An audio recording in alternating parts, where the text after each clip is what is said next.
L'année 2022 est une année charnière pour Alessandra Sublet. L'animatrice de 46 ans ne veut plus qu'on la considère comme telle justement. Après plusieurs années passées à la tête de grands programmes télé, la maman de Charlie, 10 ans et Alphonse, 8 ans, a décidé de changer de cap et de s'orienter vers la comédie. Elle n'a d'ailleurs pas tardé à se plier à l'exercice puisqu'elle a déjà donné la réplique à Théo Curin, athlète handisport, dans la fiction Handi Gang diffusée sur TF1. Si l'accueil de ses premiers pas comme comédienne a été mitigé, Alessandra Sublet n'est pas du genre à baisser les bras trop vite.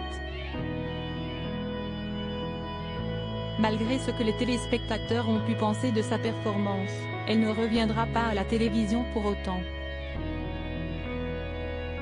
La Une l'aurait d'ailleurs contacté pour remplacer au pied levé Nikos Aliagas, blessé à la dernière minute, pour les Energy Music Awards d'après Nice Matin.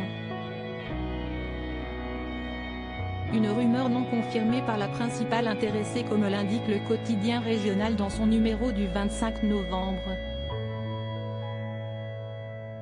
Alessandra Sublet veut se construire en tant qu'actrice et revenir sur le petit écran en tant qu'animatrice mettrait à mal sa crédibilité.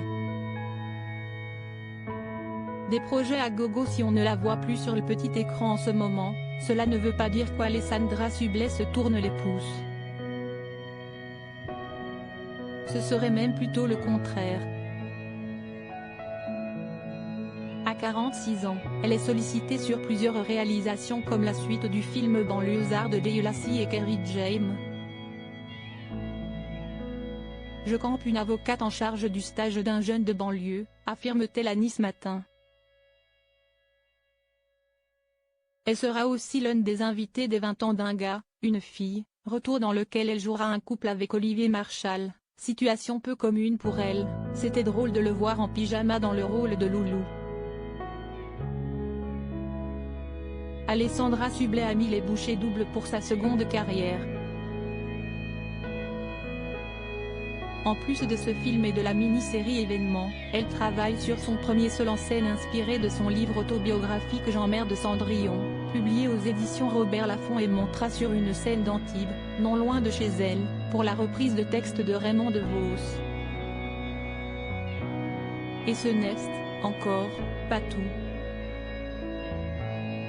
Elle projette également d'adapter en film son ouvrage T'as le blues, Baby, produit par son ex-mari Clément Miseré, père de ses enfants et complice de toujours. L'année 2023 s'annonce chargée pour Alessandra.